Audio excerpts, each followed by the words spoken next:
ഒരു സായിപ്പിനെ പോലെ കാണാൻ നല്ല ഫിഗറായ ആളുകളെ മാത്രമേ ഇവർ പൊതുവെ സൂപ്പർ സ്റ്റാർ ആക്കാറുള്ളൂ. ഇപ്പം മാളികപ്പുറം എന്ന് പറയുന്ന സിനിമ ഇറങ്ങിയ നല്ല അഭിപ്രായം വന്നിട്ടോ. അപ്പം എന്നോട് ചില ആൾക്കാർ പറഞ്ഞു, അയ്യോ അതൊരു സംഖ്യപ്പടമാണോ, ഇത് BJP-ക്കാരുടെ പടമാണ്. അതുകൊണ്ട് വരാതിരിക്കട്ടെ എന്ന് ഞാൻ വിശ്വസിക്കില്ല. കാരണം ഈ പ്രഡിക്ഷനൊക്കെ നടന്നിട്ടില്ല. ഞാൻ പറയുന്നത് അപ്പം ആളുകൾ പറയും, എടാ സന്തോഷ് പണ്ഡിറ്റ് മുമ്പേ പറഞ്ഞിരുന്നു പരിപാടി അവസാനിപ്പിച്ചു. അവർ പറയുന്നുണ്ട്, കേരളത്തിൽ സ്ത്രീകൾ എന്ന് പറയുന്നത് ഞങ്ങൾ ഉദ്ദേശിക്കുന്നത് അടുക്കള പണിയെടുക്കുക പ്രസവിക്കുക. അടൂർ പറഞ്ഞ ആ വിവാദം എന്താണെന്നുള്ളത് എനിക്ക് തോന്നുന്നു മലയാളികൾ എപ്പോഴും ക്ലിയർ അല്ല. ശരി, ഇനി ഇവരുടെ സൂപ്പർ സ്റ്റാറുകളെ എടുക്കാം. ഓരോ രംഗം നോക്ക്, എന്തുകൊണ്ട് ഇവർ വിഡ്ഢികളായി ഞാൻ പറയുന്നു. പൊതുവിൽ ഒരു സായിപ്പിനെ പോലെ കാണാൻ നല്ല ഫിഗറായ ആളുകളെ മാത്രമേ ഇവർ പൊതുവിൽ സൂപ്പർ സ്റ്റാർ ആക്കാറുള്ളൂ. നിങ്ങൾ ചോദിക്കും, അച്ഛൻ കുഞ്ഞിനെ ഇവർ അംഗീകരിച്ചിട്ടില്ലേ, ഇവർ കലാഭവൻ ഇവർ ഇവർ ശ്രീനിവാസ സാറിനെ അംഗീകരിച്ചില്ലേ എന്നൊക്കെ ആയിരിക്കും ഫസ്റ്റ് നിങ്ങളെ മനസ്സിലേക്ക് വരിക. ഇവരെയൊക്കെ ഒരു സൂപ്പർ സ്റ്റാർ ആയിട്ടാണോ അവർ അംഗീകരിച്ചത്? അത്രയേ ഉള്ളൂ. ഞാൻ ഉദ്ദേശിച്ചത്, ഈ പറയുന്ന നടന്മാർ ഒരാളെ ഇടിച്ചു 10 ആൾ മറിഞ്ഞു കിട്ടുന്ന സീന് വന്നാൽ നിങ്ങൾക്ക് ഇത് ഇഷ്ടപ്പെടില്ല. അത് നിങ്ങൾ ഈ പറയുന്ന സുന്ദരകുട്ടപ്പന്മാർ ഇടിച്ചാലേ നിങ്ങൾ കൈയിടിക്കും. ഞാൻ പറയുന്നത് സാർ, ഞാൻ കംപ്ലീറ്റ് ചെയ്യാം. വടക്കേ ഇന്ത്യയിലോ അല്ലെങ്കിൽ തമിഴ്നാട്ടിലോ ധനുഷോ പോലുള്ള നടന്മാർ അദ്ദേഹം അഭിനയിക്കുന്ന അവിടെ അജിത്തോ രജനീകാന്തോ അഭിനയിച്ചാൽ എങ്ങനെ ഇരിക്കും, അതേപോലെ തന്നെ അദ്ദേഹം അഭിനയിക്കുന്നു. അദ്ദേഹത്തിനെയും ഇതേപോലെ 4-5 പെൺകുട്ടികൾ പ്രണയിക്കുന്നുണ്ട്. നമ്മളവിടുത്തെ ടീമൊക്കെ എങ്ങനെയാണ്? ഞാൻ പറയുന്നത്, ഇവിടെ സൗന്ദര്യമില്ലാത്ത നടന്മാർ അഭിനയിച്ച് സൂപ്പർ ഹിറ്റായ സിനിമകൾ നിങ്ങൾക്കറിയാം. ഞാൻ ഒന്നുകൂടെ പറയുകയാണ്, കരുമാടിക്കുട്ടൻ, വാസന്തി ലക്ഷ്മി, പിന്നെ ഞാനും, ശ്യാമള, വടക്ക് നോക്കി യന്ത്രം. ഇതിലൊക്കെ ഈ നായകൻ എങ്ങനെയാണ് നിങ്ങൾ പ്ലേസ് ചെയ്തിരിക്കുന്നത്? നായകൻ എന്ന് പറഞ്ഞാൽ ഭയങ്കര അപകർഷതാബോധം, അയ്യോ ഞാൻ കറുത്തിട്ടാണ്, ഇങ്ങനെയുള്ള നായകനാണ്. നായകൻ എല്ലാവരും ചവിട്ടിക്കൂട്ടുന്നു അവസാനം. അല്ലാതെ അതേസമയം അവിടെ ഇതേപോലത്തെ ഒരു നടനാണ് അഭിനയിക്കുന്നെങ്കിൽ അയാൾ അഭിനയിക്കുന്ന ഒരു ഇല്ല. എന്നിട്ട് നിങ്ങൾ പറയുന്നത് ഞങ്ങൾ അവരെ ആക്സെപ്റ്റ് ചെയ്തില്ല. നിങ്ങൾ എങ്ങനെ ആക്സെപ്റ്റ് ചെയ്യുന്നു? മലയാളികൾ സൗന്ദര്യം കുറഞ്ഞ ആളുകളെ ആക്സെപ്റ്റ് ചെയ്യുന്നുണ്ട്, വട്ടനും പൊട്ടനും വില്ലനുമായി. അല്ലാതെ ഒരു ഹീറോ ആയി നിങ്ങൾ അംഗീകരിക്കുന്നില്ല വ്യക്തിയെ. ഇതാണ് സത്യം. ഞാൻ ഓരോ രീതിയിലും മലയാളികൾ വിഡ്ഢികളും കഴുതകളുമാണെന്ന് ഞാൻ പറയാനുണ്ടായ സാഹചര്യത്തെക്കുറിച്ചാണ് പറയുന്നത്. പിന്നെ ഇവർ പറയുന്നത്, ഞങ്ങൾക്ക് തീരെ വർഗീയതയില്ല. വർഗീയത അതെന്തോന്ന്? ഇതാണ് നിങ്ങൾ ഇവരെന്തോന്ന് പറയുന്നുണ്ടെങ്കിൽ ഇവരെ കുറിച്ച് അറിയണമെങ്കിൽ ഏതെങ്കിലും നാട്ടിൽ വല്ല കൊലപാതകം എന്തെങ്കിലും ഉണ്ടായാൽ മതി, അതിൻ്റെ അടിയിലുണ്ടാവും. കൊന്നവന്റെ മതം, കൊന്നവന്റെ ജാതി, മറ്റവന്റെ പ്രതിയുടെ ജാതി, മറ്റവന്റെ മതം, ഇത് മാത്രം നോക്കിയല്ലേ അടിയിൽ കമന്റ് ഇടുന്നത്. ഇവിടെ കേരളത്തിൽ വർഗീയതയേ ഇല്ല എന്നെങ്ങനെ പറയാൻ പറ്റും? ഞാൻ ചോദിച്ചിട്ടുണ്ടോ? ഇവിടുത്തെ ഒരു പ്രമുഖ രാഷ്ട്രീയ പാർട്ടിയുടെ പേരിൽ പോലും മതത്തിന്റെ പേരുണ്ട്. എന്നിട്ട് നിങ്ങൾ പറയുന്നു ഞങ്ങൾക്ക് ഇവിടെ വർഗീയത എന്തോന്ന്? ഇവിടെ അങ്ങനെ ആ പേരിൽ പോലും മതമുള്ള എത്ര, മൊത്തം ഇന്ത്യയിലെ ബാക്കിയുള്ള സംസ്ഥാനങ്ങൾ എത്ര പേരുണ്ട്? അല്ല, ഞങ്ങൾ ഇതല്ല എന്ന് പറയാൻ, മറ്റുള്ളവൻ ഇങ്ങനെയാണ് എന്ന് പറയുമ്പോൾ നിങ്ങൾക്കതിന് എവിടെയാണ് നിങ്ങളത് പ്രൂവ് ചെയ്യുന്നത്? നിങ്ങൾ എന്തെടുത്തു കഴിഞ്ഞാലും, ഞാൻ നിങ്ങളെന്ന് പറയുന്നത്, ഈ മലയാളികൾ എന്തിലെടുത്തു കഴിഞ്ഞാൽ ഇവർ ജാതിയും അതും രാഷ്ട്രീയം മാത്രം നോക്കിയവരെല്ലാം കാര്യം ചെയ്യും. ഇപ്പം മാളികപ്പുറം എന്ന് പറയുന്ന സിനിമ, ഞാനൊരു ഇവരെ സാമൂഹ്യ പശ്ചാത്തലയുക സിനിമ ഇറങ്ങിയ നല്ല അഭിപ്രായം വന്നിട്ടോ. അപ്പം എന്നോട് ചില ആൾക്കാർ പറഞ്ഞു, അയ്യോ അതൊരു സംഖ്യപ്പടമാണോ, അത് BJP-ക്കാരുടെ പടമാണ്. അപ്പം ഞാൻ ഫസ്റ്റ് ആലോചിച്ചു, അല്ല ഇതിപ്പോൾ എന്തായിരിക്കും BJP-ക്കാരുടെ പടം എന്ന് പറയുമ്പോൾ ചിലപ്പോൾ അതിൻ്റെ ഉള്ളിൽ കൂടെ ഒളിച്ചു കടത്തുന്നുണ്ടാവും രാഷ്ട്രീയം എന്നൊക്കെ ഞാൻ മനസ്സിൽ വിചാരിച്ചിട്ട്. പിന്നെ പടം വളരെ ഭയങ്കര ഹിറ്റായിട്ട് ഓടുകയാണ്. അപ്പോൾ മാളികപ്പുറം എന്ന് പറയുന്ന സിനിമ ഈ കിട്ടിയ ഫീഡ്ബാക്ക് വെച്ചിട്ടാണ് ഞാൻ കാണുന്നത്. സംഖ്യപ്പടമാണ്. ഈ സിനിമ മൊത്തം കണ്ടിട്ടു എനിക്ക് സത്യം പറഞ്ഞാൽ ഇതിലെവിടെയാണ് രാഷ്ട്രീയം ഒളിച്ചു കടത്തിയത്? ഈ സിനിമ കണ്ട അല്ല, ഒരു ഇതെല്ലാവരും കണ്ടിട്ടുണ്ടാവും. ഞാൻ നിങ്ങളോടും ചോദിക്കുകയാണ്, ഈ സിനിമ എങ്ങനെയാണ് ഇത് BJP-ക്കാരുടെ പടമാണ്, സംഖ്യപ്പടമാണെന്ന് പറയാൻ എന്താണ് അതിൽ ഇനി ഞാൻ കാണാഞ്ഞിട്ടാണോ എന്നാണ് ഞാൻ ചോദിക്കുന്നത്. അതിലെവിടെയാണ് അങ്ങനെ? ഞാനും അത് വിവാദമൊക്കെ കഴിഞ്ഞ ശേഷമാണ് സിനിമ കണ്ടത്. ഒരു BJP ഒരു പ്രതിച്ഛായ ഉണ്ടായതുകൊണ്ട്, പിന്നെ ഒരു ഹിന്ദു ബേസ്ഡ് ആയിട്ടുള്ള ഒരു സ്റ്റോറി ആയതുകൊണ്ട്, അപ്പൊ അല്ല ക്ഷേത്രം കാണിച്ചു കാണുന്നതിന് മുമ്പ് ചിലപ്പോൾ പറഞ്ഞ അഭിപ്രായം ആയിരിക്കാനാണ് എനിക്ക് തോന്നുന്നത്. പക്ഷെ എനിക്ക് തോന്നുന്നു അതിന് അങ്ങനെ ഭയങ്കര ഡീഗ്രേഡിങ് ഉണ്ടായി. അപ്പോൾ ശബരിമല ക്ഷേത്രം കാണിക്കുന്നു. അല്ല, നമ്മൾ വർഗീയമായി ഒന്നും ചിന്തിക്കാത്ത മനുഷ്യന്മാർ. അപ്പോൾ ശബരിമല ക്ഷേത്രം കാണിക്കുന്നത്, അല്ലെങ്കിൽ പിന്നെ ഞാൻ പറയുന്നു, ഒരു ആരാധനാലയം കാണിച്ചതാണോ ആ സിനിമയെ ഡിഗ്രേഡ് ചെയ്യാൻ കാരണം? അതൊരു സംഖ്യപ്പടമാകുന്നത്. അതല്ല, ഉണ്ണിമുതൻ എന്ന് പറഞ്ഞ വ്യക്തി എപ്പോഴെങ്കിലും പറഞ്ഞിട്ടുണ്ട്, ഞാൻ അദ്ദേഹത്തിൻ്റെ ഒരു പോസ്റ്റ് ഞാൻ വരെ കണ്ടിട്ടില്ല, നിങ്ങൾ BJP-ക്ക് വോട്ട് ചെയ്യുമെന്ന് പറഞ്ഞാൽ ഞാൻ കണ്ടില്ല. ഇനി അങ്ങനെ പറഞ്ഞാൽ തന്നെ ഇവിടുത്തെ എത്രയോ നടന്മാർ സ്ട്രെയിറ്റ് ആയി നിന്നിട്ടില്ല. ഇപ്പം മുരളി എന്ന് പറഞ്ഞാൽ നടന്നു നിന്നിട്ടുണ്ട്, പ്രേം നസീർ നിന്നിട്ടുണ്ട്. എന്ന് വെച്ചിട്ട് അതിന്റെ പേരിൽ അവരെ സിനിമയെ നിങ്ങൾ ആരെയും ഡിഗ്രേഡ് ചെയ്തിട്ടില്ലല്ലോ, അല്ലെ? മുകേഷും നിൽക്കുന്നുണ്ട്. അദ്ദേഹം നമുക്ക് കൃത്യമായ രാഷ്ട്രീയമുണ്ട്, ഉണ്ട്, ഇന്നസെന്റ് നിന്നിട്ടുണ്ട്. എന്ന് വെച്ചാൽ ഇന്നസെന്റ് നിന്ന് വെച്ചിട്ട് അയാൾ ആരും ഡിഗ്രേഡ് ചെയ്തിട്ടില്ല. എന്താട്ടെ, അല്ല പറയുന്നത്. അപ്പോൾ വർഗീയത, ഞങ്ങൾ ഒരിക്കലും വർഗീയമായി ചിന്തിക്കാത്ത മനുഷ്യന്മാരാണ് എന്ന് പറയുന്നവരാണ് സിനിമയിൽ ഒരു ക്ഷേത്രം കാണിച്ചു, അല്ലെങ്കിൽ ഇപ്പോൾ പറയുന്നത് മട്ടാഞ്ചേരി മാഫിയ ഉള്ളതാണെന്ന് എനിക്കറിയില്ല. പക്ഷെ മട്ടാഞ്ചേരി മാഫിയ ഉണ്ട്, ഇതൊക്കെ ഓരോരുത്തരുടെ ഫൈൻഡിങ്സ് ആണ്. ഇവരെ സിനിമയിൽ എപ്പോഴും ഈ നായർ, നമ്പൂതിരി ഇത്ര ആൾക്കാരായിരിക്കും വില്ലന്മാർ, സവർണരായിരിക്കും വില്ലന്മാർ, ഈ കറുപ്പുടുത്ത വില്ലന്മാർ. മട്ടാഞ്ചേരിയുടെ എല്ലാ സിനിമയും അങ്ങനെയാണത്രേ. അപ്പോൾ അവർ ഇട്ട ഒരു ടാർഗറ്റാണ് ഒരിക്കലും സിനിമയിൽ ക്ഷേത്രം കാണിക്കാൻ പാടില്ല എന്നുള്ള തിയറിയൊക്കെ ഇവരതാണെന്ന്. എന്തോ ആവട്ടെ, ഞാൻ ചോദിക്കുന്നത്, ഒരു കൊലപാതകം നടന്നാൽ പോലും അയാളുടെ ജാതിയും മതവും വെച്ച് ഇവിടെ തമ്മിലടിക്കുകയും ഇതും ചെയ്യുന്ന ഇവരാണ് പറയുന്നത് ഞങ്ങളുണ്ടല്ലോ വർഗീയത, ഈ പരിപാടിയില്ല എന്ന്. അതേപോലെ പലപ്പോഴും ഏതെങ്കിലും ഒരു പ്രത്യേക മതം ഡോമിനേറ്റ് ചെയ്യുന്ന സ്ഥലത്ത് ആ മതത്തിലുള്ള ആൾക്കാരെ ഇവരെ MLA MP ആക്കുന്നുള്ളൂ. ജാതി മതം ഇല്ല എന്ന് പറയുന്നവരെ പോലും ഇവർ ആ സമയത്ത് പുരോഹിതന്മാരെ കയ്യും കാര്യം പിടിച്ച് ചേട്ടാ വോട്ട് തരണം കേട്ടോ എന്ന് പറയുന്നു.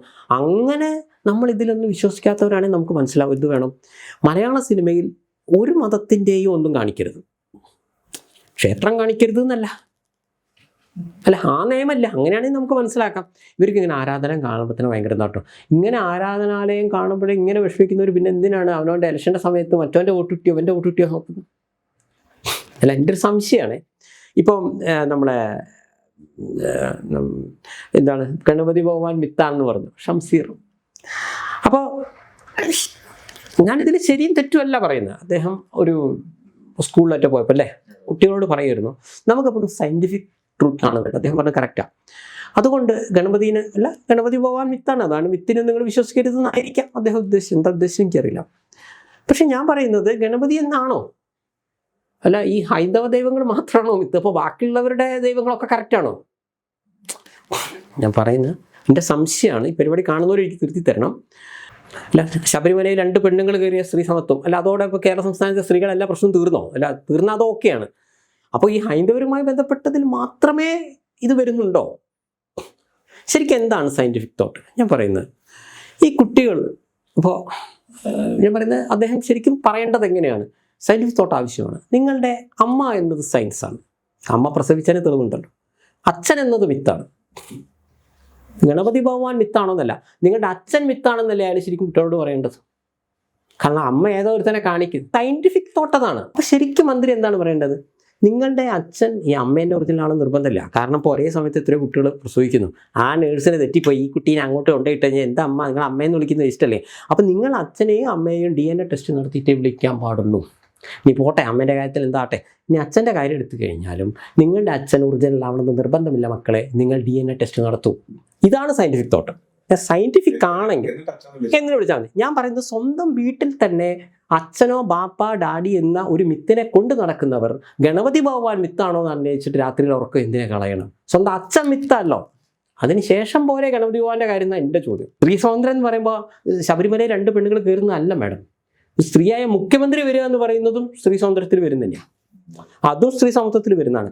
സ്ത്രീയായ സംസ്ഥാന കമ്മിറ്റിയിലും ജില്ലാ കമ്മിറ്റിയിലും ഇവിടെ 51% സ്ത്രീകൾ ജീവിച്ചിരിക്കുന്ന കേരളത്തിൽ 51 ഇല്ലെങ്കിൽ 10% പെണ്ണുങ്ങൾ ജില്ലാ കമ്മിറ്റിയിൽ വരണം. ഞാൻ പറഞ്ഞത് തെറ്റുണ്ടോ? അല്ല, സ്ത്രീകൾക്ക് നിങ്ങൾ പണവും അധികാരവും കൊടുക്കുക എന്നുള്ളത് കൂടി സ്ത്രീ സമത്വത്തിന്റെ ഭാഗമാണ്. ഇവിടെ ഒരു പോസ്റ്റർ അടിച്ചാൽ പോലും എന്താണ് നായകന്റെ ഫോട്ടോ മാത്രം, നായികയുടെ എത്ര ഫോട്ടോകൾ കണ്ടിട്ടുണ്ട്? അല്ല, നിങ്ങൾ സന്തോഷേട്ടൻ ഇപ്പൊ WCC-കാർ പറയുന്ന പോലെ പറഞ്ഞു. സർ, ഞാൻ എന്താണോ സത്യമാണത് പറയുന്നത്. ഞാൻ WCC പറഞ്ഞു ശരിയോ തെറ്റെന്നല്ല ഞാൻ പറയുന്നത്. ഇവിടുത്തെ എത്ര പോസ്റ്ററിൽ നായികയുടെ ഇത് വരുന്നുണ്ട്? എല്ലാ നടന്മാരത് മാത്രമേ ഇവിടെ വരുന്നുള്ളൂ. അല്ല, ഇതെവിടെ നോക്കിയാലും ഇതാണ്. എന്നിട്ട് പറയുന്നു ഞങ്ങൾ വർഗീയതക്കെതിരാണ് കേട്ടോ. ഇവരെവിടെയാണ് സാർ അതിന്? ഇപ്പം അഭിമന്യുവിൻ്റെ കൊലപാതകം എടുത്തോ, ഇതൊക്കെ എവിടെയാണ് ഇതെല്ലാം?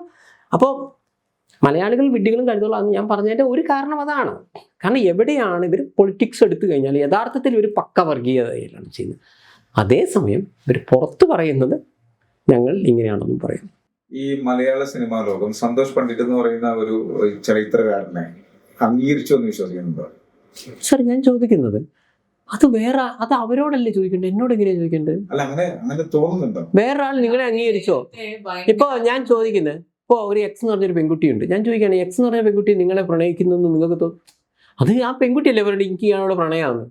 നിങ്ങൾക്ക് തന്നെ പറയാൻ പറ്റും, എനിക്ക് തോന്നിട്ടോളെ എന്നോട് പ്രണയം ഓളൊക്കെ ചിരിയൊക്കെ കണ്ടപ്പോൾ ഇങ്ങനെ തോന്നുന്നു, ഇങ്ങനെയല്ലേ പറയാൻ പറ്റുമോ? അതേപോലെ അവരെ കളിയെല്ലാം കണ്ടപ്പോൾ എന്നെ അവർ അക്സെപ്റ്റ് ചെയ്തായിട്ട് എനിക്ക് തോന്നുന്നുണ്ട്. ബാക്കി നിങ്ങൾ അവരോട് ചോദിക്കണം, അല്ലാതെ ഞാനെങ്ങനെ ആധികാരികമായിട്ട് പറയാം. പിന്നെ അല്ല, മമ്മൂക്കയായിട്ട് ഞാൻ അഭിനയിച്ചു. വിനീത് ശ്രീനിവാസനായിട്ടൊരു സിനിമ തുടക്കത്തിലുണ്ടായിരുന്ന ഒരുപാട് കാര്യങ്ങൾ പോയില്ലേ? ഇപ്പൊ തുടക്കത്തിൽ ഭയങ്കര എതിർത്തോളം മേഡം, ഞാൻ ഇങ്ങനൊന്നും പറയില്ല. ഞാൻ പറയുന്നു എനിക്കിതൊന്നും എതിർപ്പായിട്ടോ ഇതായിട്ട് തോന്നിയിട്ടില്ല, സ്വാഭാവികം എന്നേ ഞാനിതിനൊക്കെ പറയുള്ളൂ. നിങ്ങളെ പണി കൃത്യമായിട്ടെടുക്കുക. രാവിലെ ഒന്നും പറയാം, ഉച്ചയ്ക്കൊന്നും പറയാം, രാത്രി ഒന്നും പറയാം, പരിപാടി ശരിയല്ല. ഒരു നിലപാടൊരു മനുഷ്യനെ വേണം. എന്നോട് 2011 എന്തുകൊണ്ട് സിനിമയിൽ വന്നു ചോദ്യം, ഞാൻ എന്താണ് പറഞ്ഞത്? പേര്, പ്രശസ്തി, പണത്തിന് വേണ്ടി വന്നു. കാരണം നിങ്ങളൊരു ബാങ്ക് കൊള്ളയടിച്ച് കുറേ പണം ഉണ്ടാക്കും, നിങ്ങൾ സിനിമയിൽ അഭിനയിച്ച് പണം ഉണ്ടാക്കുന്നു. വ്യത്യാസം മറ്റേ ഇന്നും നമുക്കൊരു ടെൻഷൻ ഉണ്ടാവും, ശരി പോലീസ് വരുമോ, എന്തെങ്കിലും പിടിക്കോ മറ്റവനെ കൈക്കൂലി കൊടുത്തുകൊണ്ട് എന്നാലും ഇങ്ങനെ പോകും. മറ്റേ സിനിമയിലാകുമ്പോൾ പൈസ ഉണ്ടാക്കി കഴിഞ്ഞാൽ നമുക്ക് ടെൻഷൻ ഇല്ലാതെ നിൽക്കാം. അല്ല, ഞാൻ ഇവ തമ്മിലുള്ളൊരു വ്യത്യാസം പറയുകയാണ്. പിന്നെ നമുക്കിപ്പോൾ വേണമെങ്കിൽ ഭാവിയിൽ രാഷ്ട്രീയത്തിലേക്ക് കയറാം, അങ്ങനെയുള്ള ഒരുപാട് ഓപ്ഷൻസ് ഉണ്ട്. ഒരു കള്ളക്കടത്തുകാരനോ ഒരു കൊലപാതകയ്ക്ക് നമുക്ക് അങ്ങനത്തെ ഓപ്ഷൻസ് ഇല്ല. മറ്റവർക്ക് ഫാൻസ് അസോസിയേഷനൊക്കെ ഉണ്ടാവും സിനിമയിൽ, മറ്റവർക്ക് അതില്ല. അപ്പം അതുകൊണ്ട് ഞാൻ പറയുന്നത് ഒരു പക്ക കള്ളനോ കൊലയാളിയോ ജീവിക്കുന്നേക്കാൾ നല്ലത് ഒരു സിനിമാക്കാരനാവുന്നതാണ്. കാരണം നമുക്ക് പണവും വന്നു, രണ്ട് ഗുണമുണ്ട്, എല്ലാവരും ബിസിനസ്. അതുകൊണ്ട് മലയാള സിനിമയിൽ കലാകാരന്മാരില്ല, കലയെ വിറ്റ് ജീവിക്കുന്ന കുറേ ബിസിനസ്സുകാരേ ഉള്ളൂ എന്ന് പറഞ്ഞു. അപ്പോൾ പലരും പഠിച്ചിട്ട് മറ്റേ നടൻ അവാർഡ് കിട്ടിയില്ല. ഞാൻ പറഞ്ഞു മനസ്സിലാക്കണം, ഈ അവാർഡ് കൊണ്ട് എന്താണ് ഗുണം? അല്ല, അവാർഡ് കിട്ടിയാൽ ഇന്ന് വരെ ഞാൻ 5 ലക്ഷത്തിനാണ് ഒരു സിനിമയിൽ അഭിനയിക്കുന്നത്, എനിക്കൊരു സംസ്ഥാന അവാർഡ് കിട്ടി. ഞാൻ പറയും അതെ, ഒരു കാര്യം മനസ്സിലാക്കണം, എനിക്ക് സംസ്ഥാന അവാർഡൊക്കെ കിട്ടിയ മനുഷ്യനാണ്. അല്ല, അതുകൊണ്ട് 10 ലക്ഷം കിട്ടിയാലേ വരും, 10 രൂപ അധികം മേടിക്കാം. എനിക്ക് ദേശീയ അവാർഡ് കിട്ടി. അപ്പോൾ ഞാൻ പറയും ഞാനേ ദേശീയ അവാർഡൊക്കെ കിട്ടിയ മോനാണ്. 5 ലക്ഷമൊക്കെ അതൊക്കെ ദേശീയ അവാർഡ് കിട്ടുന്നതിന് മുമ്പ് 15 കിട്ടിയാലേ വരുള്ളൂ. എനിക്ക് ഓസ്കാർ അവാർഡ് കിട്ടി. ഞാൻ പറയും ഞാനേ ഓസ്കാർ അവാർഡ് കിട്ടിയൊരു നടനാണ്. മനസ്സിലെ 5 ലക്ഷമൊക്കെ അതൊക്കെ ഓസ്കാറിന് കിട്ടുന്നതിന് 50 ലക്ഷം കിട്ടിയാലേ വരും എന്ന് പറയുമ്പോൾ മറ്റൊരു നോക്ക്, ഓസ്കാർ അവാർഡ് കിട്ടിയ ഒരാൾ നമ്മുടെ സിനിമയിൽ വരാനും നമുക്കൊരു വെയിറ്റ് അല്ലേ. ചുരുക്കത്തിൽ ഇത് വെച്ച് പൈസ ഉണ്ടാക്കുകയാണ് ഇവിടെ ചെയ്യുന്നത്. ഞാൻ പറയുന്നു, ഇവിടുത്തെ ഒരു നടൻ, ഇവിടുത്തെ ഒരു നടി, ഇവിടുത്തെ ഒരു സംവിധായകൻ, എല്ലാവരും എന്താണ് ചെയ്യുന്നത്? അവരുടെ ജോലിയാണ് ചെയ്യുന്നത്. നിങ്ങൾ നിങ്ങളുടെ ജോലി കളഞ്ഞത് കാണുന്നു. ഞാൻ പറഞ്ഞ തെറ്റുണ്ടോ? വിരാട് കോഹ്ലി ആയാലും രോഹിത് ശർമ്മയായാലും സൂര്യകുമാർ യാദവ് ആയാലും അവരുടെ ജോലിയാണ് ചെയ്യുന്നത്. മെസ്സി അയാളുടെ ജോലിയാണ് ചെയ്യുന്നത്. നിങ്ങൾ നിങ്ങളുടെ ജോലി കളഞ്ഞു കാണുന്നു, അത് അയാളെ കുറ്റമാണോ?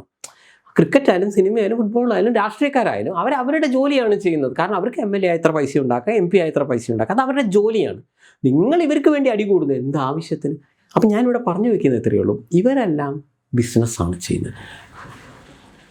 അതുകൊണ്ട് സിനിമ കാണരുത് എന്നല്ല, ഞാൻ പറയുന്നു കണ്ടങ്ങ് ഒഴിവാക്കുക, ഒരു രസം. അല്ലാണ്ട് ഇതിന്റെ അപ്പുറത്തേക്ക് രസം എന്ന് പറഞ്ഞാൽ ഇപ്പൊ ഒരു അവാർഡ് വിവാദം ഉണ്ടായത് ലേറ്റസ്റ്റ് ആയിട്ട് ദേശീയ അല്ല, ഞാൻ പറഞ്ഞ 2025 ഞാനത് തന്നെയാണ് പറഞ്ഞത്. ഞാൻ നേരത്തെ ഉദ്ദേശിച്ച കാര്യം ഞാൻ ഒരിക്കലും മാറ്റി പറഞ്ഞിട്ടില്ല എന്ന്. അല്ല, സന്തോഷ് പണ്ഡിറ്റ് എല്ലാവരും ഇപ്പോൾ സന്തോഷ് പണ്ഡിറ്റിനെ ഇഷ്ടപ്പെടുത്തു പറഞ്ഞാൽ അവർക്ക് ഐക്യ കുറവായിരിക്കാം. കാരണം ഞാനൊരു കാര്യത്തിന് മാറ്റം വരുത്തിയില്ലല്ലോ. എൻ്റെ ഇന്നത്തെ ഈ ഇൻ്റർവ്യൂവിൽ ഞാൻ പറയുന്നത് തന്നെയാണ്, എനിക്ക് സിനിമ എന്ന് പറയുന്നത് ഒരു ജോലിയുടെ ഭാഗമാണ്. ഒരു പച്ചക്കറി കടക്കാരന് അയാളുടെ അരി, പയർ ഇതെല്ലാം വിറ്റ് അയാൾ ജീവിക്കുന്നു. ഒരു ടെക്സ്റ്റൈൽസുകാരൻ അയാളുടെ ഡ്രസ്സ് വിറ്റ് ജീവിക്കുന്നു. ഒരു മത്സ്യ വിൽപ്പനക്കാരൻ മത്സ്യം വിറ്റ് ജീവിക്കുന്നു. സന്തോഷ് പണ്ഡിറ്റ് അടക്കമുള്ള മലയാള സിനിമയിലെ മുഴുവൻ ആളുകളും കല വിറ്റ് ജീവിക്കുന്നു. ഇത്രയേ ഉള്ളൂ. അത് ഉള്ളതുപോലെ പറയുന്നത് എന്താണ്? അത് 2011, 2025 ഞാൻ അതേപോലെയാണ് പറഞ്ഞത്. പക്ഷെ നിങ്ങൾ പറയുന്നു അന്ന് നിങ്ങൾക്ക് ആക്സെപ്റ്റൻസ് കുറവായിരുന്നു, ഇന്ന് കൂടുതലാന്ന് പറഞ്ഞാൽ അവർക്ക് ഐക്യ കുറവാണ്. അത് എൻ്റെ കുറ്റമല്ല, ഞാൻ മാറ്റിയിട്ടില്ല. അന്ന് ഞാൻ 5 ലക്ഷത്തിൻ്റെ സിനിമ ഇന്നും 5 ലക്ഷത്തിനാണ് ചെയ്യുന്നത്. മാഡം എന്തോ ചോദിച്ചു, ദേശീയ അവാർഡ് കഴിഞ്ഞിട്ട്. ദേശീയ അവാർഡാണ് ഇപ്പോൾ ഒരു വിവാദമായിട്ടുള്ള ഒരു സംഭവം. ദേശീയ അവാർഡ് വന്നപ്പോൾ ആടുജീവിതത്തിന് അവാർഡ് കിട്ടിയില്ല, ഉർവശിക്ക് സഹനടിയുടെ അവാർഡാണ് കിട്ടിയ, അങ്ങനെയായിരുന്നില്ല വേണ്ടത്. അതുപോലെ ജവാൻ എന്ന് പറയുന്ന സിനിമയിൽ ഷാരൂഖ് ഖാൻജിക്ക് കിട്ടി. ജവാൻ എന്ന സിനിമയിൽ ഷാരൂഖ് ഖാൻജിക്ക് കിട്ടിയപ്പോൾ എനിക്കൊക്കെ ഒരു കോൺഫിഡൻസ് വരിക ചെയ്ത്. അപ്പം ഞാൻ വിചാരിച്ചു എന്നാൽ പിന്നെ ഞാനിതുവരെ അങ്ങനെ ദേശീയ അവാർഡൊന്നും കൊടുത്തില്ല കേട്ടോ. ഞാൻ വിചാരിച്ചു ഒന്ന് കൊടുത്തോ. പക്ഷേ അന്ന് ഉരുക്ക് സതീശൻ സിനിമ 2-3 കൊല്ലം ഇറങ്ങിയതാ. കാരണം ഞാൻ ശരിക്കും ഡബിൾ റോൾ ചെയ്തൊരു സിനിമയായിരുന്നു. വെറുതെ ഒന്ന് കൊടുത്ത് കിട്ടുന്നില്ല. പക്ഷേ എൻ്റെ ഒരു മനസ്സിലെന്താ വെച്ച് കഴിഞ്ഞാൽ നമ്മളൊക്കെ ഇപ്പോൾ കൊടുത്താൽ കിട്ടുമോ? കാരണം മുൻകാലങ്ങളിൽ കിട്ടിയവരെയൊക്കെ നോക്കുകയാണെങ്കിൽ മമ്മൂക്ക, ലാലേട്ടൻ, അല്ലെങ്കിൽ ഇപ്പോൾ അല്ലു അർജുൻ ആയാലും പ്രഭാസ് ആയാലും ഇവർക്കൊക്കെ അക്ഷയ് കുമാർ, ഇപ്പോൾ നമ്മളൊക്കെ ഇവരെയൊക്കെ ഇടയിലേക്ക് നമ്മളൊക്കെ പോയിട്ട് നമുക്കൊക്കെ ഇവിടെ കിട്ടാൻ. പക്ഷെ ഇപ്പോൾ ജവാനിൽ കിട്ടിയപ്പോൾ എനിക്കൊരു കോൺഫിഡൻസ്. അവന് കേരള ലൈവ് ഒന്ന് കൊടുത്തു നോക്കിയാലോ, ജവാനിൽ അദ്ദേഹത്തിന് കിട്ടുമെങ്കിൽ എനിക്കൊന്ന് നോക്കിയാൽ. അദ്ദേഹം ഒരു മികച്ച നടനാണ്, ഇത്രയും വർഷമായിട്ട് അദ്ദേഹം ചെയ്തിട്ട് ഇപ്പോഴാണ് കൊടുക്കുന്നത്. ഇപ്പം നമ്മളെ കേരളത്തിൻ്റെ സ്റ്റൈൽ പ്രകാരം എന്ത് കൊടുത്താൽ അവൻ സംഖ്യ കൊണ്ട് കൊടുത്തു കൊങ്കയായിട്ട് കൊടുത്തു എന്ന് പറയുന്നവരാണെങ്കിൽ ഇത്രയും കാലം അദ്ദേഹം നിന്നിട്ട് അദ്ദേഹത്തിന് BJP സർക്കാർ വന്നപ്പോൾ കൊടുത്തു എന്ന് വേണമെങ്കിൽ പറയാം. ഞാനങ്ങനെ പറയൊന്നുമില്ല, ഇതായിട്ടൊന്നും ഒരു ബന്ധമില്ല. വേണമെങ്കിൽ അങ്ങനെയും പറയാം. ഇത്രയും കാലം മറ്റുള്ള മിനിസ്റ്റർ വന്നപ്പോൾ കൊടുത്തില്ല. ഇദ്ദേഹമാണെങ്കിൽ എപ്പോഴും കുറേയൊക്കെ പലപ്പോഴും BJP സർക്കാരിനെയൊക്കെ ഒരു വിമർശിക്കുന്ന ആളുകൂടിയാണ്. അദ്ദേഹത്തിന്റെ ഭാര്യ പറഞ്ഞത് ഇനി ഇന്ത്യയിൽ താമസിക്കാൻ പറ്റില്ല എന്ന് പറഞ്ഞവരുണ്ട്. അദ്ദേഹം സിനിമയിലെ പാട്ടിലൂടെ അവരെ വിമർശിച്ചിട്ടുണ്ട്. അപ്പം അങ്ങനെ ഒരാൾക്കും കിട്ടിയില്ല. അപ്പോൾ ജനറലി ഞാൻ മനസ്സിലാക്കുന്ന ഇതിൽ വലിയ രാഷ്ട്രീയമൊന്നുമില്ല. അവർ കുറച്ച് പേരെ തിരഞ്ഞെടുക്കുന്നേ. എനിവേ, അപ്പോൾ അദ്ദേഹം മോശമെന്നല്ലല്ലോ ഞാൻ പറഞ്ഞത്. അപ്പം നമുക്ക് കോൺഫിഡൻസ് ഉണ്ടായിരുന്നാണ് ഞാൻ പറയുന്നത്. പറഞ്ഞത് കമേഴ്ഷ്യൽ സിനിമകൾക്ക് കൊടുക്കുന്നു എന്നുള്ളൊരു, ഇവർക്ക് കിട്ടുന്നു എന്ന് പറയുമ്പോൾ നമുക്കും എന്നാ കിട്ടാവുന്നല്ലേ ഉള്ളൂ എന്ന് തോന്നും. മറ്റേ നമ്മുടെ മനസ്സിൽ നമുക്കൊക്കെ അത് കിട്ടുമോ എന്ന് തോന്നും. പിന്നെ മാഡം ചോദിച്ച ചോദ്യം ദേശീയ അവാർഡിന്റെ ആ ചോദ്യം ഒന്നുകൂടെ. അതായത് എന്ന് വെച്ചാൽ സഹനടിക്കാണ് കിട്ടിയത്, അങ്ങനെയല്ലാതെ അതുപോലെ ആടുജീവിതത്തിന് കൊടുത്തില്ല, അത് പൊളിറ്റിക്സ്. അങ്ങനെ കേരള സ്റ്റോറിക്ക് കൊടുത്തു, അത് പൊളിറ്റിക്സ്. അങ്ങനെ ഇത്തവണത്തെ ദേശീയ അവാർഡ് നിർണ്ണയം മുഴുവൻ ചർച്ചയായിരുന്നു.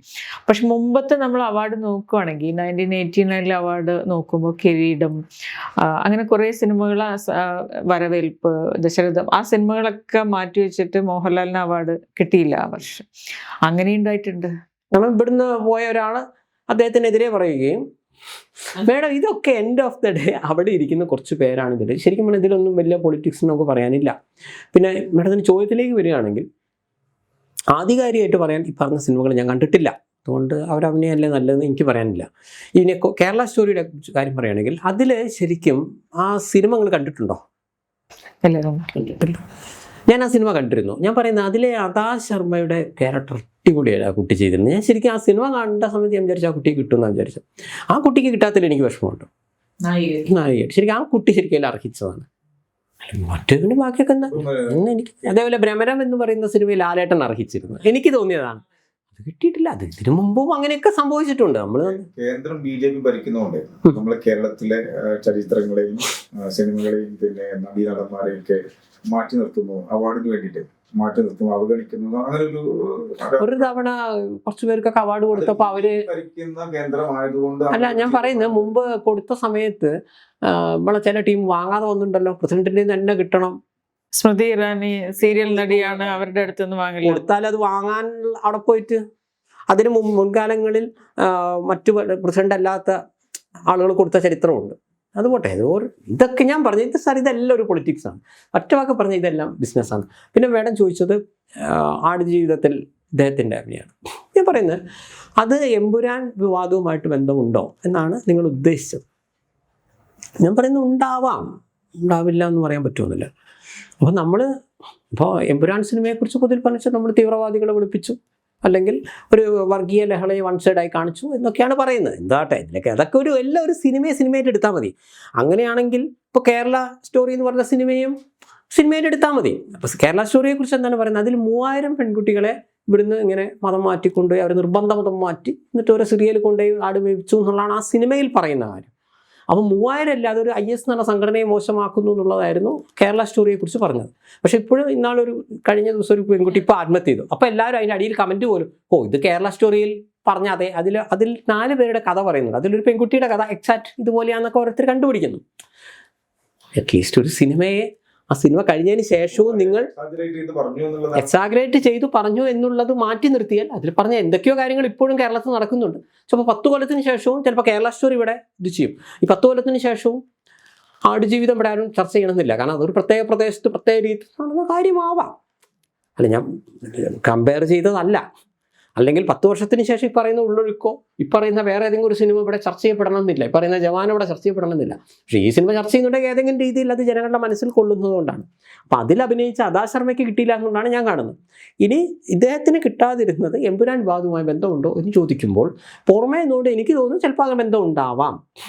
കാരണം തീവ്രവാദികളെ വെളുപ്പിക്കുന്നതാണോ സിനിമ, അല്ലെങ്കിൽ ഇതിൽ അദ്ദേഹം ചിലപ്പോൾ അങ്ങനെ വിചാരിച്ചിട്ടുണ്ടാവില്ല, അപ്പോൾ ആളുകൾക്ക് തോന്നും. പക്ഷേ അദ്ദേഹം ഒരു മാർക്കറ്റിംഗ് ജീനിയസ് എന്നുള്ള രീതിയിൽ ഞാൻ പറയുന്നു, പൃഥ്വിരാജ് എന്ന നടൻ ഒരു മികച്ച സംവിധായകനും മികച്ച നടനുമാണ്. അതിനേക്കാൾ എത്രയോ വരി ഒരു മികച്ച മാർക്കറ്റിംഗ് ജീനിയസാണ്. ഈ എമ്പുരാൻ സിനിമ ഇറങ്ങുന്നതിൻ്റെ തലേ ദിവസം വരെ എനിക്കൊരു അഹങ്കാരം ഉണ്ടായിരുന്നു, കേരളത്തിലെ ഏറ്റവും മാർക്കറ്റിംഗ് ജീനിയസ് സന്തോഷ് പണ്ഡിറ്റാണ്. അത് ഇറങ്ങി അന്ന് മുതൽ എനിക്ക് മനസ്സിലായി പൃഥ്വിരാജ് എന്ന നടന്റെ മുന്നിൽ സന്തോഷ് പണ്ഡിറ്റ് ഒരു ശിശുവാണ്. കാരണം മാർക്കറ്റിംഗ് ചെയ്ത രീതിയാണ് ഞാൻ പറയുന്നത്. എനിക്കൊന്നും അങ്ങനെ നിൽക്കാൻ പറ്റില്ല. നമ്മളെ ഇവരുടെ പെരുന്നാളിൻ്റെ 2-3 ദിവസം മുമ്പ് പടം റിലീസ് ചെയ്യുന്നു. അപ്പോൾ ഒരു വിഭാഗം ആൾക്കാർ കാണുന്നു, പിന്നെ അവർ ഭയങ്കരമായിട്ട് എതിരാവുന്നു. അപ്പോൾ പെരുന്നാൾ തുടങ്ങി, പിന്നെ അടുത്ത വിഭാഗം 3 ദിവസം കാണുന്നു. അപ്പോൾ ഇതിലൂടെ നമുക്ക് ആ മുതൽ മുടക്കി തിരിച്ചു പിടിക്കുന്നു. 2 ടീമിനെയും കാണിച്ചു.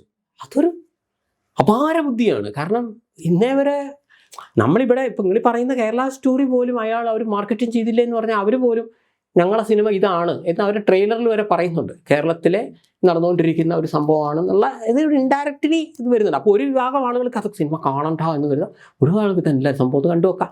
എൻ്റെ ഒരു പിന്നെ സൂപ്പർ സ്റ്റാറുകളൊന്നും ഇല്ലല്ലോ. കേരളം ഒഴിച്ച് ബാക്കിയുള്ള സ്ഥലത്ത് സൂപ്പർ ഹിറ്റ് ആയിട്ടുണ്ട്.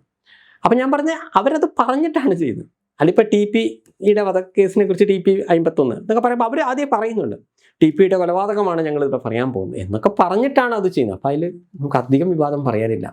പക്ഷേ ഇവിടെ ഈ സിനിമ നോക്കൂ, ഇത് ലൂസിഫറിൻ്റെ 2nd പാർട്ട് എന്ന് പറഞ്ഞ് സിനിമ ഇറങ്ങുന്നത്. മനസ്സിലായി? അപ്പോൾ അദ്ദേഹത്തിൻ്റെ ബുദ്ധി വളരെ നല്ലതാണ്. അത് കമേഴ്ഷ്യലി എന്തായാലും ആ സിനിമ വിജയമായിട്ടുണ്ടാവും തന്നെയാണ് വിചാരിക്കുന്നത്. അത് അദ്ദേഹത്തിൻ്റെ ബുദ്ധി കൊണ്ട് തന്നെയാണ് വന്നത്. പക്ഷേ അതിൻ്റെ ഒരു സൈഡിൽ എഫക്റ്റ് എന്ന രീതിയിൽ ചിലപ്പോൾ ഇങ്ങനെ ഒരാൾക്ക് നമുക്ക് സിനിമ എൻ്റെ സിനിമയ്ക്ക് എനിക്ക് ഇഷ്ടമുള്ള പോലെ മാർക്കറ്റ് ചെയ്യാമെന്ന് അദ്ദേഹത്തിന് പറയുമ്പോൾ അവാർഡ് കമ്മിറ്റിയിൽ ഇരിക്കുന്ന ആളുകൾക്ക് ഞങ്ങൾക്ക് ഇഷ്ടമുള്ളവർക്ക് കൊടുക്കാനുള്ള അധികാരം ഞങ്ങൾക്കും ഉണ്ട് എന്ന് പറഞ്ഞാൽ അദ്ദേഹം തിരിച്ചും കേൾക്കേണ്ടി വരും. Every action is an equal and opposite reaction. അതാണോ സംഭവിച്ചത് എനിക്ക് അറിയില്ല. അങ്ങനെയാണെങ്കിൽ സംഭവിക്കാം. അപ്പോൾ ഇനിയും നമ്മൾ ഇതേപോലെ തീവ്രവാദികളെ വിളിപ്പിക്കുകയോ എങ്ങനെ എന്തെങ്കിലുമൊക്കെ സിനിമ ചെയ്യുന്നവർക്ക് അതൊരു നമ്മളിങ്ങനെ വന്നു കഴിഞ്ഞാൽ ചിലപ്പോൾ നമുക്ക് തിരിച്ചു പണി കിട്ടുമോ എന്നൊരു ചിന്ത വരാം. ആ സിനിമ കണ്ടിരുന്നു? ഞാൻ കണ്ടിട്ടില്ല. അതുകൊണ്ട് എനിക്ക് അതിൻ്റെ സിനിമേൻ്റെ ഉള്ളിലേക്ക് ഞാൻ പോകുന്നില്ല. പുറമേ നിന്നുകൊണ്ട് ഞാൻ ഈ പറഞ്ഞ ഒരു സിനിമയും കണ്ടില്ല. ഞാനൊരു ഉണ്ണിമുന്തൻ ഫാനാണ്. അതുകൊണ്ട് കൂടുതലും അദ്ദേഹത്തിൻ്റെ സിനിമകളാണ്. അദ്ദേഹത്തിൻ്റെ മാളികപ്പുറവും മാർക്കോ ഒക്കെയാണ് ഞാൻ. പിന്നെ നല്ല എനിക്കങ്ങനെ സമയം കിട്ടുന്ന അതിൽ കാണും. പിന്നെ കാന്താര എന്നാണ് സിനിമ കണ്ടിരുന്നു കേട്ടോ. കന്നഡ സിനിമ നല്ലമായിരുന്നു സിനിമ. ഇപ്പോൾ പുതിയ സിനിമ കേരള ലൈവാണ് നടക്കുന്നത്.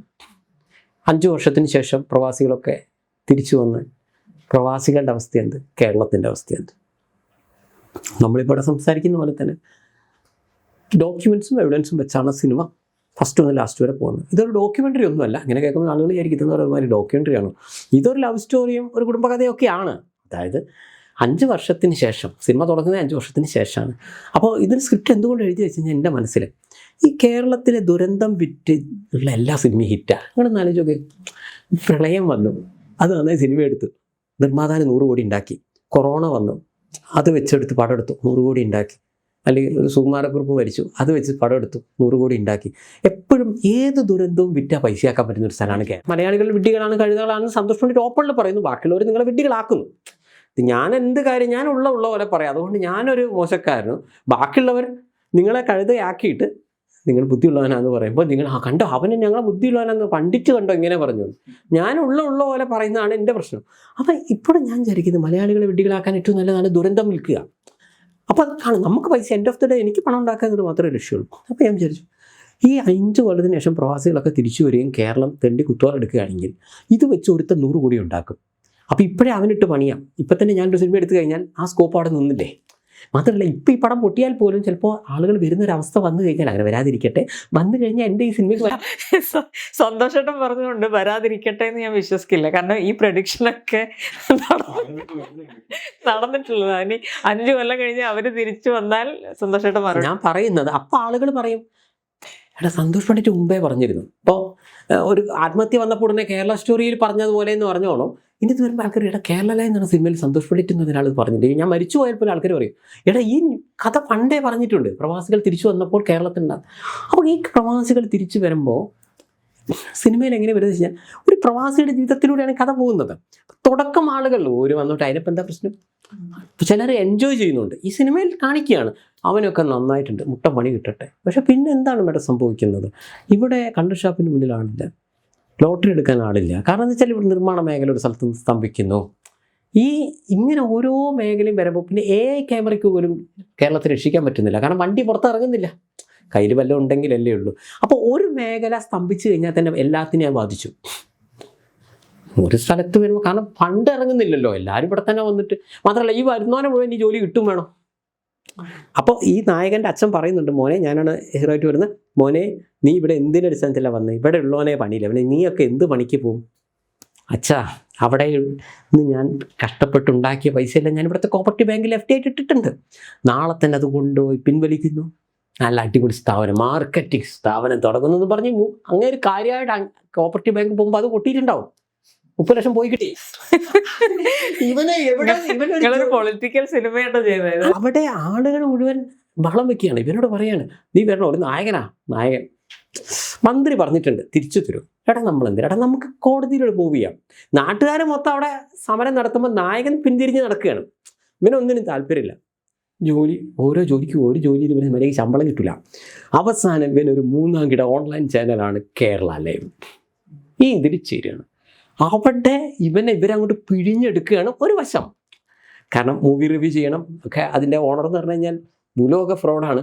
ആളുകളെ ഭീഷണിപ്പിടിച്ച് പൈസയൊക്കെ മര്യാദയ്ക്ക് പൈസ ഒന്നും അല്ല. ഇപ്പോൾ സിനിമ മോശമെന്ന് പറയും. കേരളത്തിലെ ജനങ്ങൾ മുഴുവൻ ഇവൻ നല്ലതെന്ന് പറഞ്ഞാൽ കാണും, മോശം എന്ന് പറഞ്ഞാൽ കാണൂല ഒക്കെ. അപ്പോൾ ഇവരെ കൃത്യമായി ചൂഷണം ചെയ്ത് ഉള്ള ഒരു ചാനലിൽ ഇവൻ കയറിക്കൊടുന്നു. ഇതിനിടയിൽ ഇവൻ്റെ കല്യാണം മുടങ്ങുന്നു. കാരണം ജോലി പോയി എന്ന് പറഞ്ഞ പെൺകുട്ടി വേണ്ടാന്നറിയും. ഇവൻ്റെ സ്ട്രഗ്ലിംഗ് ആണ് ഒരു വശം. ഇതിൻ്റെ ഇടയിൽ ഇവൻ്റെ ഒരു ബ്രദറും ജോലിയൊക്കെ നഷ്ടപ്പെട്ട് തിരിച്ചു വന്നിട്ടുണ്ടാവും. അപ്പോൾ ഈ ബ്രദറുടെ അവരുടെ സ്വർണ്ണമൊക്കെ ഇവൻ വിറ്റിട്ട് ഈ കോപ്പറേറ്റീവ് ബാങ്കിൽ 30 ലക്ഷം ഇട്ടിട്ടുണ്ടാവും. അപ്പം പറയും സ്വർണ്ണം തിന്നാൻ തരില്ല എന്നൊക്കെ പറഞ്ഞ് ഇവൻ്റെ ഭാര്യനോട് പറഞ്ഞു വെച്ചിട്ടുണ്ടാവും. ഈ ബാങ്ക് പൊട്ടിയപ്പോൾ ഭാര്യ പറയും, ഇവൻ്റെ ബ്രദറിനോട് പറയും, മര്യാദയ്ക്ക് എന്നെ 30 ലക്ഷം തന്നോന്നു. കൂട്ടുകാരൻ്റെ ഉപദേശം കേൾക്കുന്ന ഇവൻ സ്വർണ്ണപ്പൂർ എന്ന എയർപോർട്ടിലൂടെ സ്വർണ്ണം കടത്തുന്നു. ഇങ്ങനെ ഒരു എയർപോർട്ട് ഇല്ല, വെറും സ്വർണ്ണത്തിന് വേണ്ടി മാത്രം ഉണ്ടാക്കിയൊരു എയർപോർട്ട്. ഫ്ലൈറ്റിന് യന്ത്ര തകരാറ് വരികയും അത് കൊച്ചിൻ എയർപോർട്ടിൽ കൊണ്ട് ഇറക്കുന്നു. ഇവനെ കൃത്യമായി പൊക്കുന്നു. ഇവൻ്റെ സ്വർണവും പോയി, എല്ലാം പോയി. അപ്പോൾ ഇവൻ അറസ്റ്റ് ചെയ്യുമ്പോൾ ഇവൻ്റെ വീട്ടിലുണ്ടാകുന്ന പ്രശ്നങ്ങൾ, കാരണം ഒരു റെസ്പെക്റ്റഡ് ഫാമിലിയാണ്, അവിടെയാണ് സ്വർണ്ണക്കടത്തും ഇതൊക്കെ നടക്കുന്നത്. അപ്പോൾ ഒരേ സമയം ഇവനെ ഈ പ്രശ്നങ്ങളെ, യഥാർത്ഥത്തിൽ വലിയൊരു പ്രശ്നമില്ല ഇവിടെ വീട്ടിൽ, പക്ഷേ ഈ പ്രശ്നങ്ങളെ മുഴുവൻ ഫേസ് ചെയ്യേണ്ട ഇത് വരുന്നു. ഏട്ടൻ്റെ ഭാര്യയും അവരുമായിട്ടുള്ള പ്രശ്നങ്ങൾ, വീട്ടിലെ പ്രശ്നങ്ങൾ. ഇത് ഇവനാണെങ്കിൽ ഇവൻ്റെ ജോലി എന്ന് പറഞ്ഞാൽ ഒരുപാട് സമ്മർദ്ദം കൊടുക്കുന്ന ജോലി. ഇതിൻ്റെ ഇടയിലൂടെ ഇവൻ ഈ കോപ്പറേറ്റീവ് ബാങ്കിലെ പ്രശ്നം തീർക്കും വേണം. അത് ഇവൻ വളരെ സത്യസന്ധമായി കോടതിയിലൊക്കെ പോയിട്ട് ഈ പ്രശ്നം പരിഹരിക്കാൻ ശ്രമിക്കുകയാണ്. ഇത് ഇവൻ്റെ കഥ. മറ്റേ സൈഡിൽ ഇവിടെ സർക്കാർ ഉദ്യോഗസ്ഥന്മാർക്ക് പൈസ കൊടുക്കാൻ പൈസ ഇല്ല, സർക്കാരിൻ്റെ ഗതികേട്. ഞാൻ പറഞ്ഞ സർക്കാർ ഈ സിനിമ ഒരു തവണ കാണുന്നത് നല്ലതാണ്. ഇങ്ങനത്തെ ഒരു സിറ്റുവേഷൻ വന്നാൽ എന്ത് ചെയ്യും? അപ്പോൾ ഇത്രയും പ്രശ്നങ്ങൾ, ഞാനിപ്പോൾ പറയുന്ന ഇത്രയും പ്രശ്നം എന്ന് പറഞ്ഞാൽ ഈ സിനിമയുടെ ആദ്യത്തെ അരമണിക്കൂറാണ് ഞാൻ നിങ്ങളെ മുന്നിൽ അവതരിപ്പിച്ചത്. ഈ സിനിമ 2 മണിക്കൂർ 50 മിനിറ്റുള്ള ഒരു സിനിമയാണ്. 160 സീൻസ് ഉള്ള സിനിമയാണ്. 100-ലധികം താരങ്ങളൊക്കെ വരുന്ന, ഡയലോഗുള്ള 100ഓളം ആളുകളുണ്ട്. കോഴിക്കോട് വരുന്നു. പിന്നെ സോങ് എല്ലാം പുറത്താ, കാശ്മീർ, ഷില്ലോങ്, ഡാർജിലിംഗ് എന്നൊക്കെയത്. അപ്പോൾ ഒക്കെ ഞങ്ങൾ ഈ ഓൺലൈൻ ചാനലിൽ ഉണ്ടാക്കിയിട്ട് വിജയിക്കുന്നതാണോ നായകൻ? ഇപ്പോൾ സന്തോഷമായിട്ട് ഇത് സ്റ്റഡി ചെയ്ത ഒരാളെന്ന നിലയ്ക്ക് കേരള ലൈവ് എന്നതൊരു സക്സസ്ഫുൾ ഇതായിട്ട് തന്നെയാണ് കാണിക്കുന്നത്. പക്ഷേ അവരതിന് ഉപയോഗിക്കുന്ന രീതികളാണ് ആ സിനിമയിലെ പ്രശ്നമല്ല. അപ്പോൾ ഇവരുടെ കൂട്ടുകാരെ ചോദിക്കുന്നുണ്ട്, നീ എന്തിനാണ് ഈ കേരള ലൈവിൽ ഇങ്ങനെ കടിച്ചു പോകുന്നത്? പറയുന്നത് വേറെ ഒരു 35,000 രൂപ ശമ്പളം കിട്ടുന്ന ഒരു പണി കിട്ടുന്നുണ്ടെങ്കിൽ.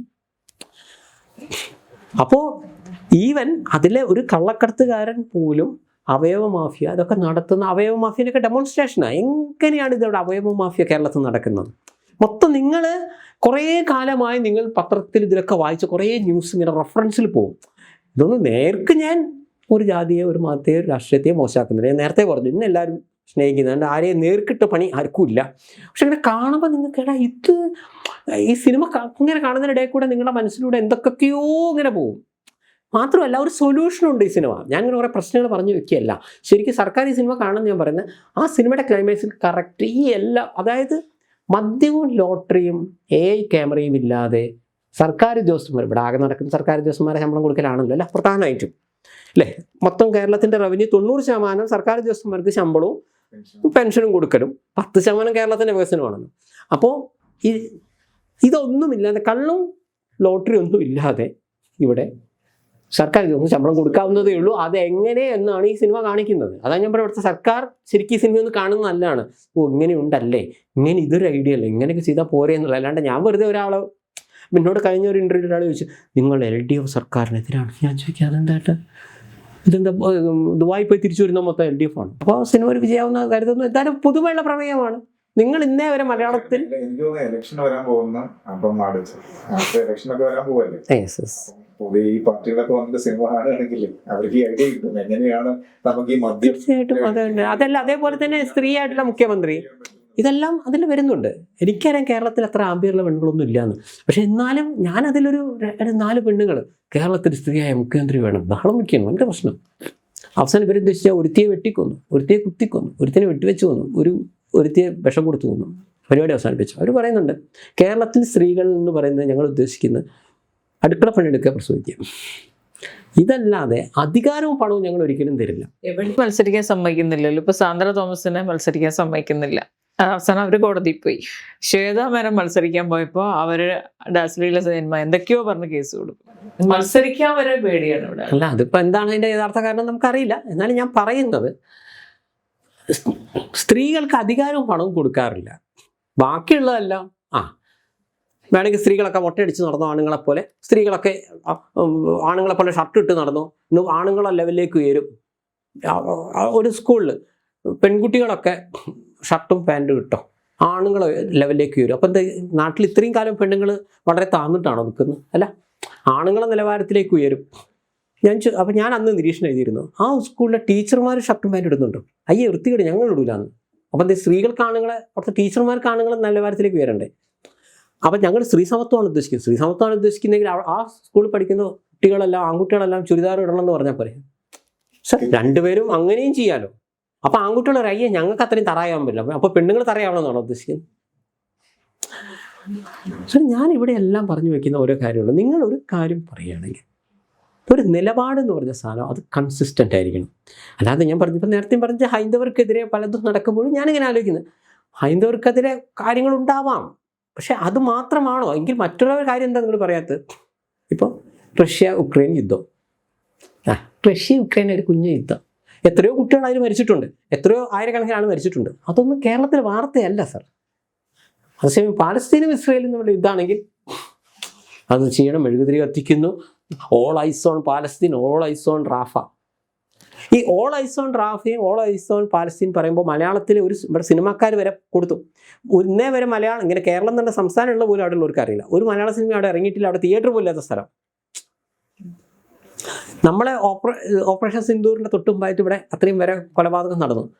ഈ ഓൾ ഐസ് ഓൺ റാഫ ഇട്ട ഏതെങ്കിലും ഒരാൾ അവിടുത്തെ കാശ്മീരിൽ മരിച്ച ഒരാൾക്ക് വേണ്ടി ഒരു ആദരാഞ്ജലി ഇട്ടോ? അല്ല, സോഷ്യൽ മീഡിയ ചോദിച്ചിരുന്നു സെലിബ്രിറ്റികൾ. സർ, ഇതെല്ലാം ഈ ഒരു വൺ സൈഡ് ആവുന്നതാണ് ഇവിടുത്തെ പ്രശ്നം. അല്ലാണ്ട് യുദ്ധത്തിന് അവിടെ ഇതല്ലേ എന്ന് പറഞ്ഞാൽ ഉക്രൈനിൽ മരിച്ചതും കുട്ടികളാണ്. ഇനി പോട്ടെ, ഉക്രൈനും അതൊക്കെ ദേശമല്ലേ എന്ന് പറഞ്ഞു കഴിഞ്ഞാൽ സ്വന്തം നാട്ടിൽ ഇങ്ങനെ ഒരു ഇത് വന്നപ്പോൾ ഇവിടെ പാലസ്തീന് വേണ്ടി പാട്ടിടുന്ന ആളുകൾ ഉയ്ഗൂറുകാർക്ക് വേണ്ടി പറയുന്നത് നല്ല കാര്യമാണ്. ഈ പാലസ്തീനും ഉയ്ഗൂറുകാർക്കും വേണ്ടി പാട്ട് എഴുതി പാഠപുസ്തകത്തിലൊക്കെ ആളുകൾ വരുത്തുമ്പോൾ ഈ കാശ്മീരിൽ മരിച്ചവർക്ക് വേണ്ടി ഏതെങ്കിലും ഒരാൾ പാട്ട് എഴുതിയോ? അപ്പോൾ എല്ലാം ഒരു വൺ സൈഡ് ആവുന്നതാണ് ഇവിടുത്തെ വിഷയം. അല്ലാതെ അവർ പറഞ്ഞാൽ തെറ്റുന്നല്ല, അവർ പറഞ്ഞൊക്കെ കറക്റ്റ് തന്നെയാണ്. ഇപ്പോൾ നമ്മളെ നടൻ വിനായകൻ പറഞ്ഞല്ലോ, അദ്ദേഹത്തിനെതിരെ കേസ് അങ്ങനെ കുറേ തെറി പറഞ്ഞുകൊണ്ട് ഇത് എഴുതി. അപ്പോൾ അദ്ദേഹം പോലീസിനോട് പറഞ്ഞു ഇത് കവിതയാണ്. പോലീസോ കവിതയാണല്ലേ, കവിതയിൽ എന്ത് എഴുതല്ലേ? അദ്ദേഹത്തെ വിട്ടു. ഇനിയിപ്പോൾ നാളെ വേടന്റെ പാട്ടിനോടൊപ്പം അദ്ദേഹത്തിന്റെ പാട്ടും കവിത കൂടെ വരുമോ നോക്കിയാൽ പഠിക്കാൻ വരുമോ? സാർ, എല്ലാം വൺ സൈഡ് ആവുന്ന പ്രശ്നം, അല്ലാണ്ട് അവർ പറയുന്നത് തെറ്റെന്നല്ല. ഇപ്പൊ അത് പറഞ്ഞപ്പോഴാണ് ഈ വേടൻ എതിർത്ത് പറഞ്ഞിരുന്ന അടൂർ ഗോപാലകൃഷ്ണൻ എതിർത്ത് പറഞ്ഞിരുന്നു. അന്ന് അടൂർ ഈ പ്രസംഗം വന്നപ്പോൾ സന്തോഷേട്ടൻ്റെ ഒരു പോസ്റ്റ് ഞാൻ കണ്ടിരുന്നു, ഞാൻ വേണമെങ്കിൽ സിനിമ എടുക്കാൻ പഠിപ്പിക്കാം എന്ന് പറഞ്ഞിട്ട്. ആ രീതിയിലാണ് അതിനോട് പ്രതികരിച്ചത്. സർ, അടൂർ പറഞ്ഞ ആ വിവാദം എന്താണെന്നുള്ളത് എനിക്ക് തോന്നുന്നു മലയാളികൾക്ക് എപ്പോഴും ക്ലിയർ അല്ല. അദ്ദേഹത്തിൻ്റെ വീഡിയോ ഒക്കെ കണ്ടിട്ടുണ്ടാവും. ഞാൻ പറഞ്ഞല്ലോ, ഒരു മലയാളികൾ പലപ്പോഴും കൃത്യമായ കാര്യങ്ങൾ പഠിക്കാതെയാണ് പല അഭിപ്രായം പറയുന്നത്. അദ്ദേഹത്തിൻ്റെ ഇതിൽ പറഞ്ഞത് സ്ത്രീകൾക്കും SC/ST വിഭാഗത്തിനും പരിശീലനം കൊടുക്കണം, 1.5 കോടി രൂപയാണ് ഇവിടെ സർക്കാർ കൊടുക്കുന്നത്. അപ്പോൾ അടിയിൽ എഴുതിയ കമൻറ്റ്, അത് ശരി, അപ്പം നായന്മാർക്കും ബ്രാഹ്മണന്മാർക്കും ഒന്നും പ്രശ്നമില്ലല്ലേ, കണ്ടോ നമ്മുടെ അനങ്ങിയാൽ ജാതിയിലേക്ക് മാറ്റുകയാണ്.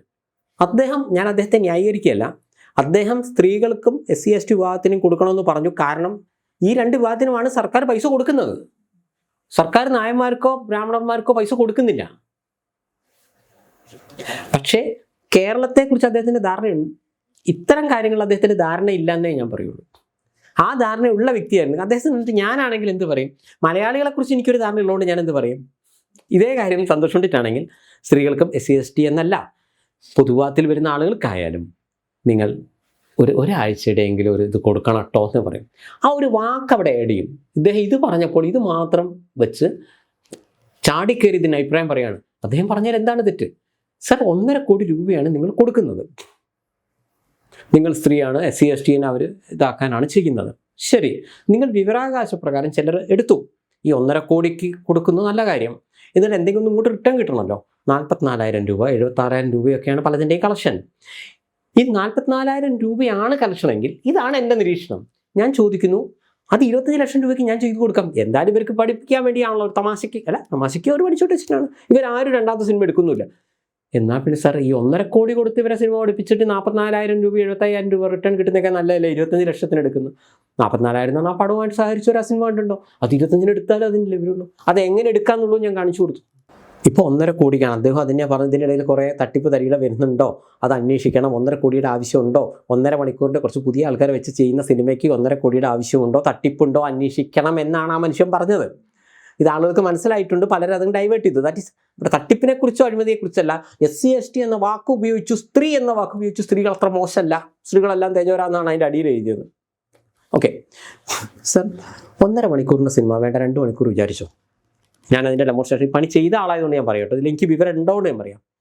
ഒരു പുതുതായി വരുന്ന സ്ത്രീ ആയാലും SC/ST ആയാലും നായരായാലും മുസ്ലിം ആയാലും ക്രിസ്ത്യാനി ആണെങ്കിലും ഒരു 10 മിനിറ്റിൻ്റെ കണ്ടന്റ് നിങ്ങൾക്ക് ഒരു ദിവസം എടുത്തൂടെ? രാവിലെ 7 മുതൽ രാത്രി 9 മണിക്കിടെ 4 സീന് 2.5 മിനിറ്റിൻ്റെ എടുക്കാമല്ലോ.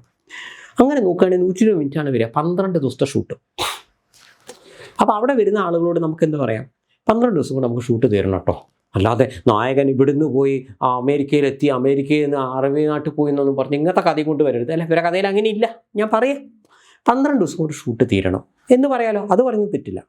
12 ദിവസത്തെ ഷൂട്ടാണ് ചെയ്യുന്നതെങ്കിൽ ഞാൻ പറയുന്നു, ഇന്ന് കേരളത്തിൽ അവൈലബിൾ ആയ ഏറ്റവും മികച്ച ക്യാമറ നമ്മുടെ റെഡ് തന്നെ എടുക്കാം. ഇനി അതിലും നല്ലത് വേണമെങ്കിൽ ഒരു കാര്യമില്ല, എന്തെങ്കിലും വെച്ചെടുത്തോ.